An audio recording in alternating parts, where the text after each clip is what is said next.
All right, so then what we're going to practice with a little bit is writing numbers in their prime factorization. And a prime factorization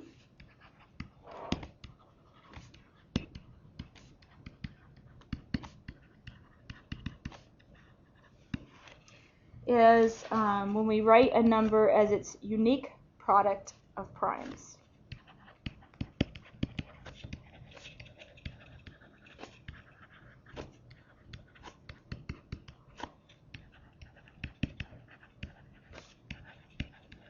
And what does product mean in math?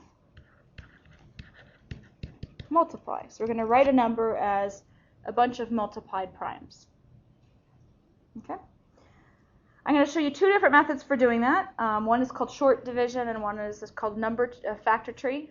I'm sure you've seen one or the other probably. So let's start with 48.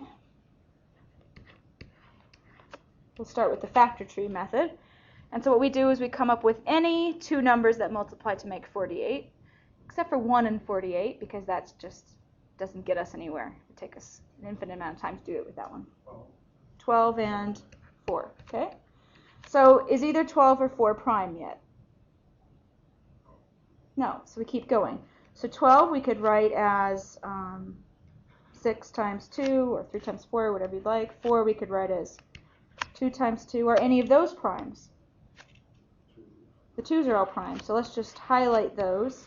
And if it's not prime, we keep going. So 6 we keep going on, that's 2 times 3, and now those are prime.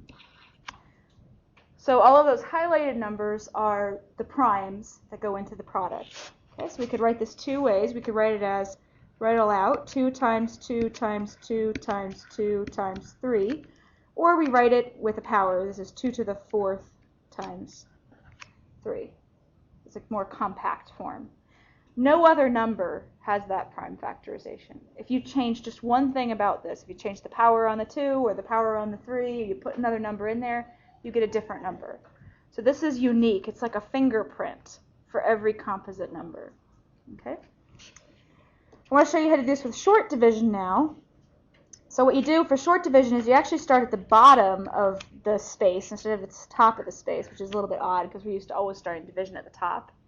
So we say 48, and we start dividing 48 by primes. Now the easiest prime to divide by is 2, right? So we start with 2 and we work our way up. Okay?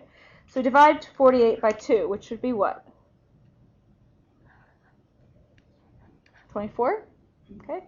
And so then we divide 24 by 2. We keep using 2 until we can't do it anymore. So 24 divided by 2 would be 12. 12 divided by 2 would be 6. 6 divided by 2 would be 3. And at that point we run out. And 3 is prime, right? And so you can see the prime factors now like this. The nice thing about that is if you start at the bottom and work your way up, they'll all be in order in that little string of primes. Okay? We'll look at one more example here just to make sure. So let's do 150 because we're going to do a lot more in the rest of class. So one more just to make sure. So 150 is a factor tree. What could we use? 10 and 15. Okay, 10 and 15. So 10 would be 2 times 5. 15 would be 3 times 5. Can I go any further on these? No. So what we've got is 2, 5, 3, and 5.